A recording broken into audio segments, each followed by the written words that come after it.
ตัวเป็นยังไงเนาะเอาเปิดภาพมาบัดนี้พี่เด้อพี่น้องเด้ออยู่ที่ตลาดเมืองท่าแตงแข้งเซกองเป็นยังไงเนาะบ่าวนุ่งมาซื้อนี่ก่อนพอบ่เตียงเพิ่นสิเดินทางกลับเห็นเนาะซื้อของพาของตอนเพิ่นก่อนโอ้ยแจ้งข่าวว่าแม่เพิ่นบ่สบายเขาหมออยู่เลยเผาเมื่อเป็นยังไงเนาะทางบ่าวเตียงก็ได้บ่าวนุ่งก็เลยมาซื้อผักสู่กับนี่มักซเวอร์ไปพาไปตอนเพิ่นพี่น้องเนาะอยู่พุ่นแหละสวรรค์พอซื้อได้พาแต่เพิ่นพี่น้องบ่ยันบ่ทันเพิ่นสิออกมาแหละพี่น้องเนาะ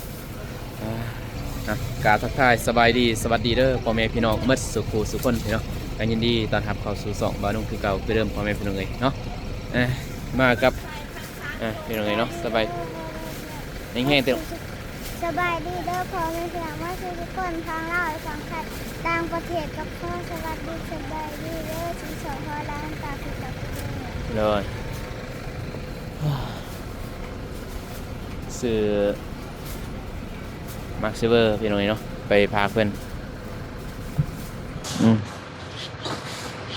เอาอย่างนั้นอย่างนั้น11 2 โลตัวอ่อนผู้ที่กินอยู่มันก็อ่อนอยู่มันก็จะกินแหละเนี่ยเก๋นะ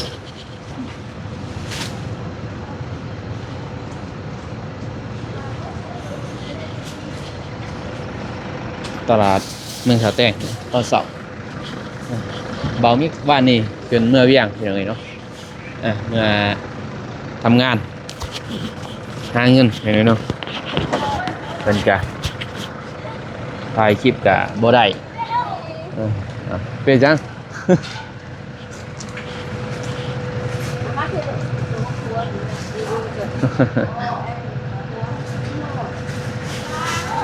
ทำงานอยู่เวียงไป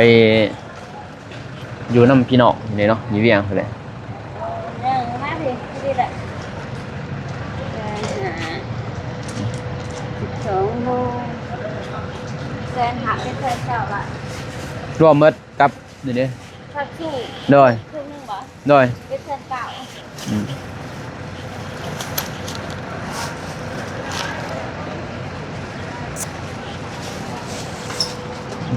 กับประหมดเดินรถเลยโดย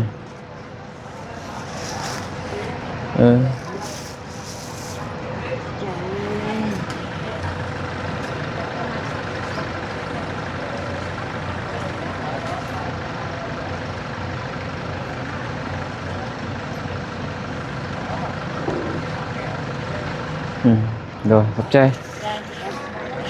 เสร็จเลยเนาะบ้านสำเมื่อยเลยน้ำตาจับพอเนี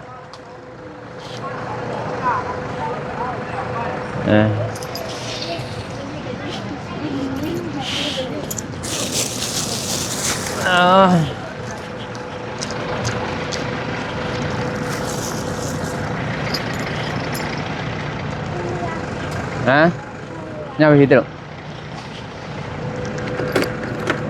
เลื่อมบ่พี่เลยมาตาพี่ยังเลื่อมบ่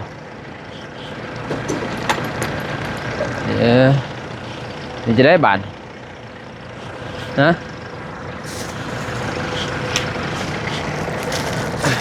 ได้มั่งไม่พา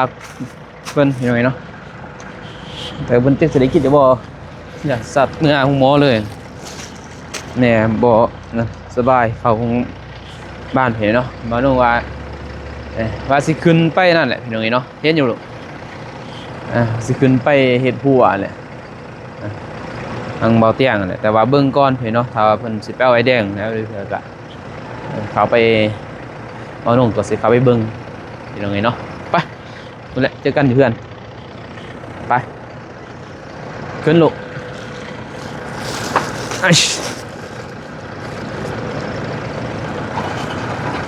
ขึ้นเร็ว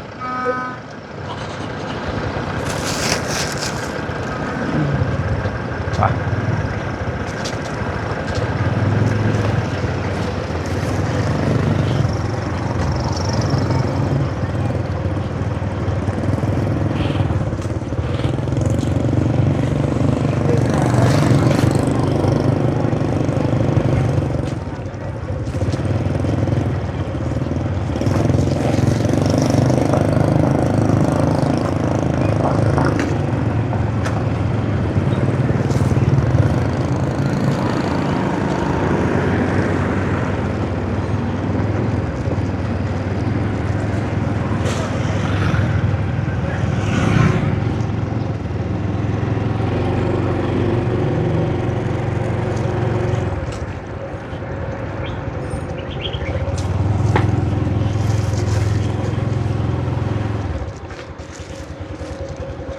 เส้นทางกันเลย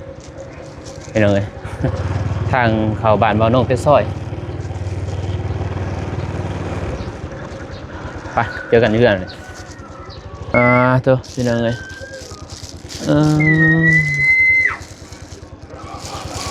จับลูกหอดแล้วพี่น้อง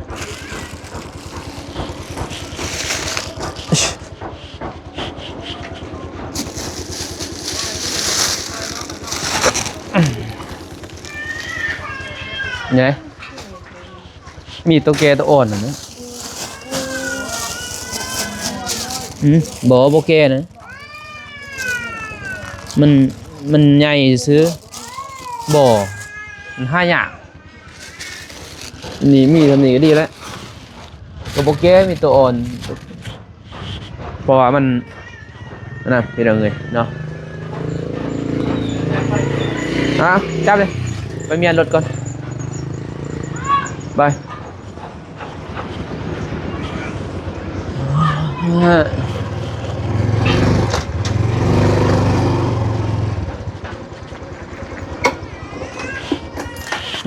ไป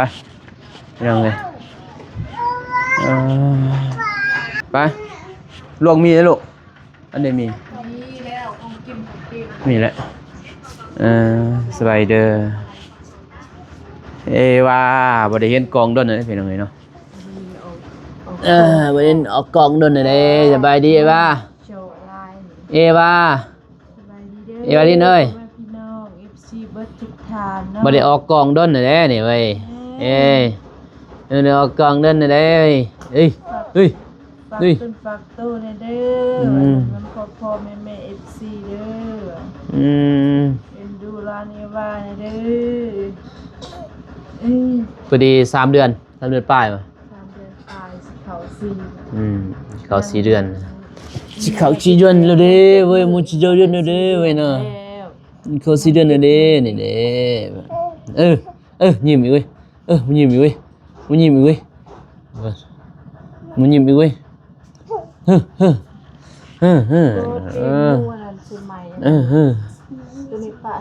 กินโลนะให้ลูกกินยังทรงปี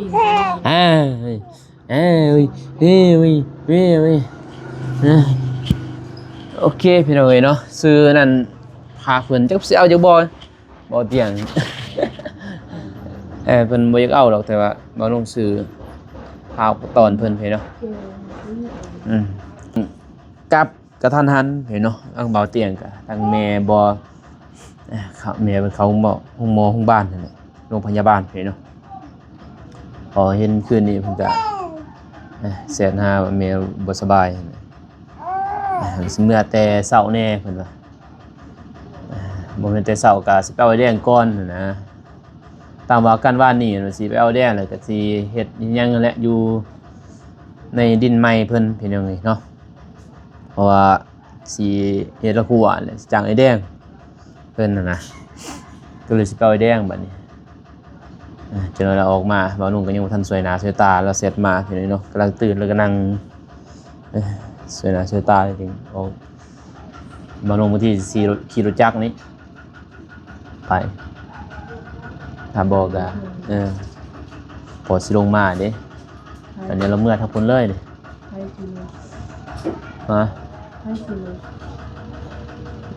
คอยแล้วสิลงมานี้แหละบ่สิเมื่อหมู่เลยบ่เอาคำบ่ที่รู้จัก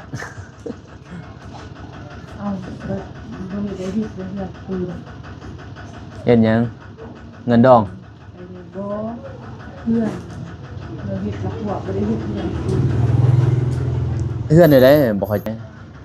บ่ได้เฮ็ดบ่เพื่อนตูนเพื่อนเบาตูนเฮ็ดยังเฮ็ดแต่ใด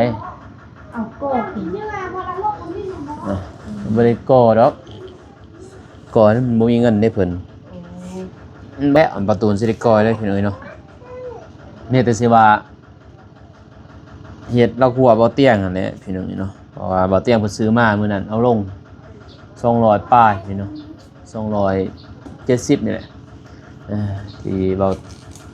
เอาลงกับบ่เตียงมื้อนั้นคนเขาในเฮือนพี่น้อยเนาะ อย่าแล้วมืออื่นมื้อหน้าก็ได้นะกินสิได้ไปเอามื้อนี้สิเอาอันนั้นไปปูนหยังเนี่ยนี่สิได้ไปดอก อีหยังใจกินเหยื่อ ก็หานั่นแหละบัดนั้นก็ เดินกินเหยื่อ มีเหงื่อบ่ เออ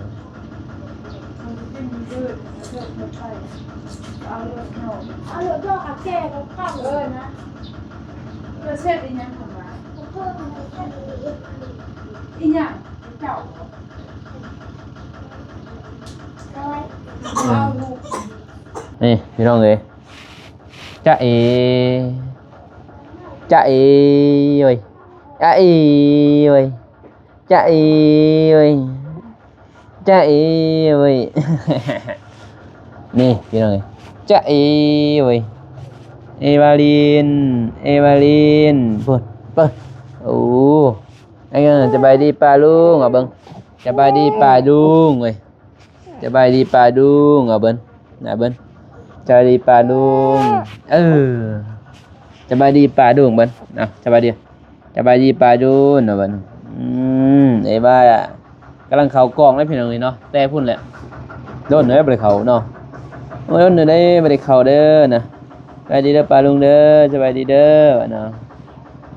สบายดีเด้อเนาะไอ้ว่ากำลังตื่นเด้อเนาะเออ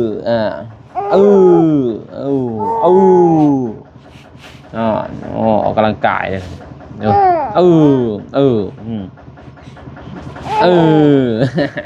จะเป็นยังเว้ยพูดเลยฮะเห็นไหมนี่เนาะเลยได้เป็นยังไงเนาะพูดกินข้าวเลยกินยังหรอกินกับมีหมูปิ้งหมูปิ้งบ่เตียง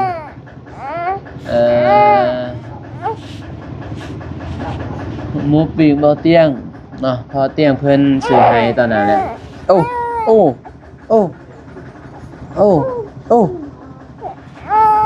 จะไปกินข้าวน้ำเบื่อบ่ไปกินข้าวน้ำเบื่อบ่ไปบ่นั่นยังวะอีช่างเอาบ่หอมยังวะเว้ยยังบ่หอมเว้ยยังบ่หอมว่าเว้ยนั่น